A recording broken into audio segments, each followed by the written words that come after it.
Et bonjour à tous. Nous allons maintenant passer à la seconde partie du chapitre 5, la France et la construction de nouveaux États. Nous avons ici une gravure patriotique allemande datant de 1870, qui est entreposée à l'heure actuelle au musée Carnavalet à Paris. Sur cette gravure, nous voyons une femme habillée aux couleurs de l'Allemagne et tenant ses armoiries. Il s'agit de Germania, l'allégorie de l'Allemagne. Cette femme armée dit Seid einig, ce qui signifie Soyez unis en français. Vous l'avez compris, nous allons donc aborder maintenant la France et l'unité allemande entre 1848 et 1871. Et dans un premier temps, nous allons voir que cette volonté d'unité est ancienne. Cette carte représente l'espace allemand en 1850. En effet, l'Allemagne comme l'Italie à l'époque sont beaucoup plus des expressions géographiques que des États véritables. En 1850, l'Allemagne est encore plus morcelée que l'Italie et ne compte pas moins de 39 États. L'Autriche et la Prusse sont les deux États les plus peuplés et les plus vastes, et chacun d'eux ambitionne de réaliser l'unité de la nation allemande à leur profit.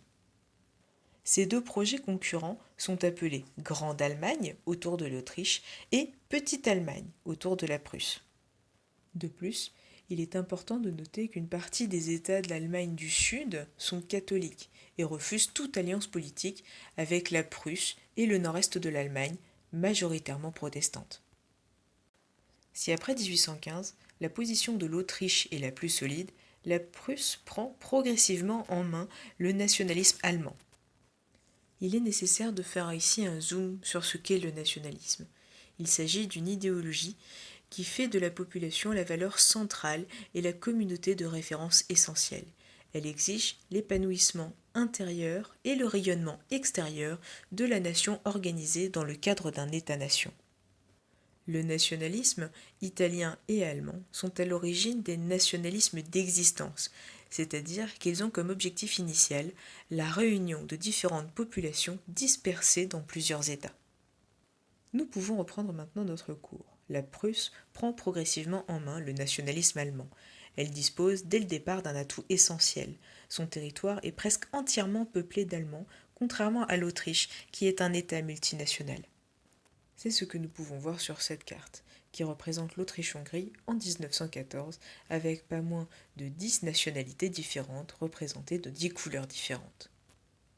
Pour accroître son influence, la Prusse se modernise et s'enrichit grâce à l'industrie. Elle tire enfin profit de l'union douanière, Zollverein, créée dès 1834 et qui s'étend progressivement sans que l'Autriche n'en fasse partie. Nous pouvons voir sur cette carte les différentes phases d'extension de cette union douanière. Nous allons maintenant voir que l'unification allemande se fait derrière la Prusse. En dépit des atouts de la Prusse, c'est seulement à partir de 1848 que le rapport de force lui devient réellement favorable. Affaiblie par le printemps des peuples, l'Autriche n'est plus en mesure de s'opposer à son ascension.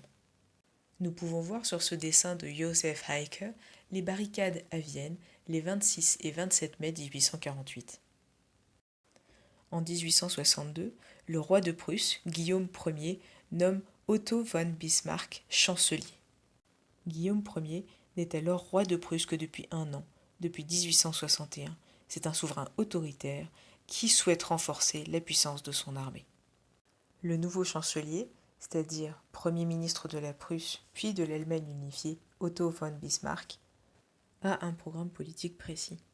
Il souhaite réaliser l'unité allemande par le haut, c'est-à-dire par l'initiative d'un souverain et sans que la population ne soit consultée, mais également par le feu et par le fer, c'est-à-dire par la guerre et par la diplomatie.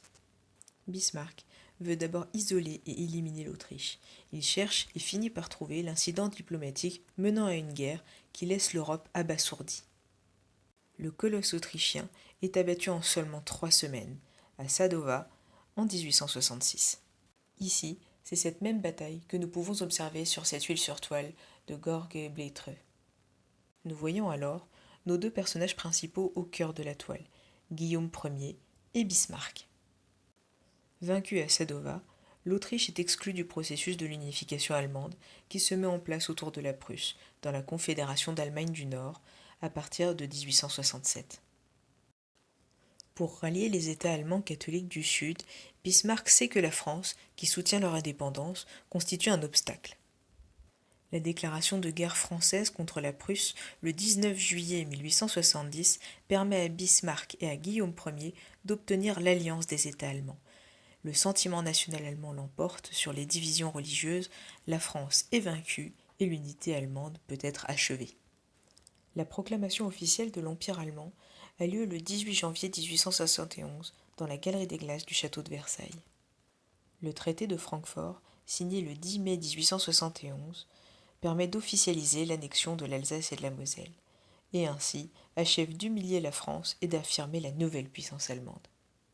Afin d'approfondir les moyens entamés par Bismarck pour réaliser cette unité allemande, je vous demanderai de répondre aux questions 1 à 4, pages 128-129 de votre manuel.